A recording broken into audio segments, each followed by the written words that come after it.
Hi, I hope you're having an amazing day wherever you are. Today again, very interesting news despite the crypto markets is seeing a sea of red, right?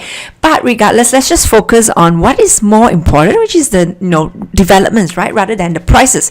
So first we have Harvard taking the plunge into crypto with a token sale investment. This is published in Bloomberg and it's basically saying that Harvard, their investments, right, their endowment fund has, together with two other investors, have bought tokens in a new company called Blockstack, valued at 11.5 million. So it is not clear exactly how much Harvard is investing in these investments, but regardless, if we take the upside of about 10 million versus, let's say, if it's divided equally into 3, that's about 4 million, right? So the investment could range anywhere between 4 million to 10 million or so. So, and remember, this is just a very small percentage. It's really like a drop in the bucket for their total investments. Why? Because Harvard, their total funds is $39 billion. That's a billion, right? So in terms of percentage, you're looking at 0.01%, or the max is 0.03%. It's a super small amount for Harvard.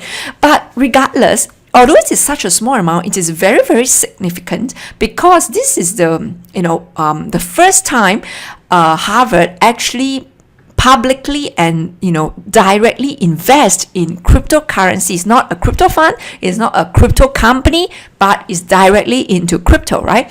Now, so that is very significant. And this is just about 2 months after the first pension fund, which is Virginia Fairfax County, invested in crypto fund. But that crypto fund, currently they are only invested in crypto related companies, but they do have mandate to invest up to 15% of that fund directly into crypto, but they haven't yet, but they are just easing themselves into it. So Harvard is the first one that actually did their toe into crypto, and this is direct crypto, and that is why this is so significant.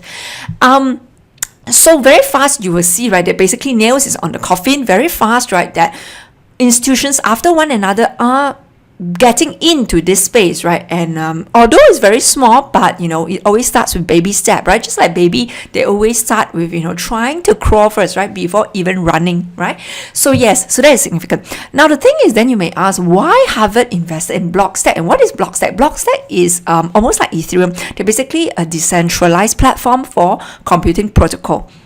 But I believe what attracted Harvard to Blockstack is because Blockstack, unlike any other projects, that they're trying to be very compliant to SEC from day one. So this is the second round of funding. The first round, they already had some venture capital funds invested with them. The total invested at that time is 50 million, right? And now they are also raising 50 million. But this investments by Harvard and two other investors is about 12 million. Now, so every step of the way, Blockstack already tried to consult with SEC on how or what it takes to be SEC compliant, and so far currently their token sale of this 50 million is still pending approval. But the fact that they have been in frequent consultation with SEC renders them very high chance of an approval, and that is basically right then. It will be the first time any token sale that is fully SEC compliant. So that is the significant, and I believe that is the key reasons why Harvard is attracted into this project. And also because Harvard is generally quite risk adverse. I mean, their investments community, they're really generally quite risk adverse. They do not want to risk their capital, although it is a very small percentage. So this Blockstack is just a good segue into crypto, because being SEC compliant, of course, have reduces the risk to a much higher degree. And of course, they also like crypto, I believe, because of the risk reward nature, of the asymmetric risk reward nature, right? By just investing a small amount, you could lose, but you could also gain many times over, right? So that is very, very interesting. Now moving on, so while again Harvard making news, right, the IMF itself is also very interesting that they have launched a poll in Twitter asking people that how do you think you will be paying for lunch in 5 years time. And interestingly, out of almost 38,000 people responded, so it's a very large sample, and almost 60% say that they are going to pay for lunch in 5 years using cryptocurrency. And that is very, very cool. And this exactly resonated and completely aligned with the prediction of Tim Draper, a venture capitalist, a billionaire who is always a crypto bull, right? And he has actually publicly said that if you are still paying cash or credit card, right, in next 5 years using if you're still using cash or credit card to pay for a coffee over the next 5 years, he said people will laugh at you. And basically he thinks at that time people, will be most people will be using cryptocurrency, and if you're not using it, you will basically be laughed at. So this is very, very similar views, right? And that is it is a very encouraging sign, right, that people basically, the community, the world as a whole, is slowly warming up to cryptocurrency. And IMF doing such a poll is also very telling that they want to know what the public thinks, right? Where are the people in the world? Where are they? But I believe that, Twitter users, I believe a large percentage of them are also crypto holders or people who have some knowledge about crypto. So I believe it is somehow biased. I still believe that the majority of people out there, right? So if you take the global population as a whole, right, I still think majority of them still do not know crypto, or they still do not know the merits of crypto, and definitely they are not representative of these results. They do not think that we will be using crypto as a medium of exchange in 5 years time, right? So having said that, so I believe we are still very, very early days in the game, and that gives also the people embracing now a lot more opportunity than if you are someone who comes in later in the future. Now, next up, we have major US banks. They are demonstrably cautiously loyal towards cryptocurrency. So what happened was 10 leading banks in the US have to face the US Congress, and they were being asked, right, on one of the questions is being asked on their position on cryptocurrency and blockchain. So one of them, the response was interesting, and that's why I thought it's important to highlight here, is Charles Scharf, of a CEO and chairman of Bank of New York Mellon. He's basically said that, quote, cryptocurrencies are very early in their existence. They are not significant today to speak of in terms of being used as a real currency to move value. And so we are actively thinking about what we want to do. One of the biggest issues that we have relates to any money laundering and KYC. KYC is know your customer. Now, so to me, this, first of all, it is significant on a few layers. One is that US Congress is openly asking banks, right, which is the incumbent, the key players on regarding a new technology that is very much likely to threaten their very existence. So that's very interesting, right?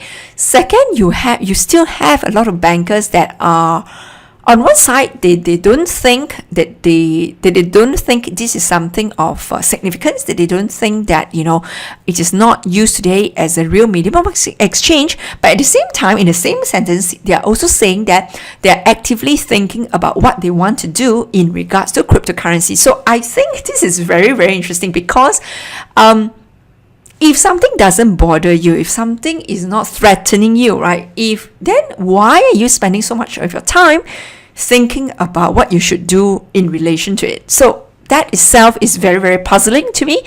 And my point is that, whether they like it or not, I think they have already subconsciously know that cryptocurrency is coming, is already starting to threaten their existence. They just need to know now how they want to react to this reality. I think that subconsciously they have already embraced that reality. I think it's just that whether they want to admit it to themselves, aloud, because it is scary, right, to say that your existence is going to be impacted by something that is still like 11 years old only.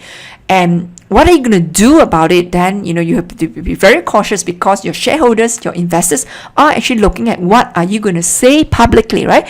So I think in a way, I think it is a good thing because this is one of the key steps, right? First, they ignore you and then they will fight you. So looks like he's at the stage of between ignoring and fighting, whereas JP Morgan is already at the stage of fighting, but they are only the one bank among so many, right? So I do see this as a very encouraging development. It's just an evolving stage that, all technology needs to go through, and all big change needs to, take baby steps before they can actually realize. And along the way, there will be many, many fights, right? I do not for 1 second believe that there's not going to be any bloodshed along the way. So it's going to be a long fight, right? So the current price, rally, and then followed by the price dumping or gloom again, is not surprising. In fact, there are people who think, Zhao Dong, one of the top crypto wealthy people in China, he's basically saying we still expect to see another 6 more months of this kind of tight range trading. That means prices are not going to be exciting for another 6 months. So don't know if it's true, but just be prepared for that eventuality, right? That it might be true like that. And regardless, if you know what you're doing, if you are very clear on the use case of cryptocurrencies, then you should stand firm, right? And not be shaken up. Lastly, on Ripple, so this is from Ripple Insights, their websites, and at a regional event organized by Ripple, where they have two major banks in Southeast Asia, one in Thailand's Siam Commercial Bank and one in Malaysia, CIMB Bank. These are top banks in these two countries, that they are basically saying how Ripple and xRapid is able to resolve one of the very big problem of migrant workers have in Southeast Asia by sending home. And how much is that dollar amount that we are talking about here? Is $68 billion. It's a huge sums of money. And so basically they say the pain of a current remittance model not on blockchain is that time. It can take up to 5 days or 1 week for these migrant workers to send money home to the people who need it most. And the fees without blockchain and the cryptocurrencies is super high. It can be up to 10%, right? So of the remittance amount. But now with the blockchain, with the xRapid, which is one of the solution given by Ripple and xRapid, they can really reduce it to instantaneous, so it can be like minutes or seconds, and the cost, right, is basically very, very small, right? And that is basically such great use case of cryptocurrencies and blockchain technology.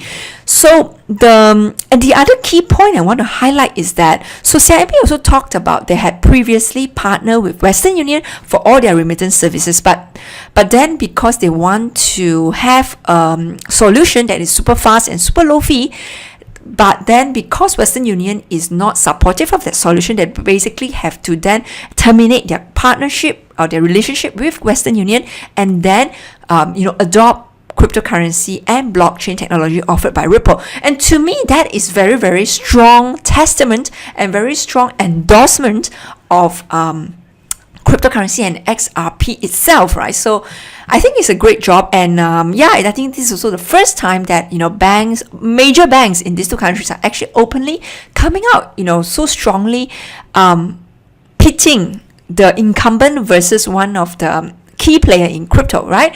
So with that, I hope you have a great day, and if you like this, please subscribe. And to all my new subscribers and people who are watching, listening, I truly, truly appreciate your support. I hope you're having a great day, and thank you so much for your time.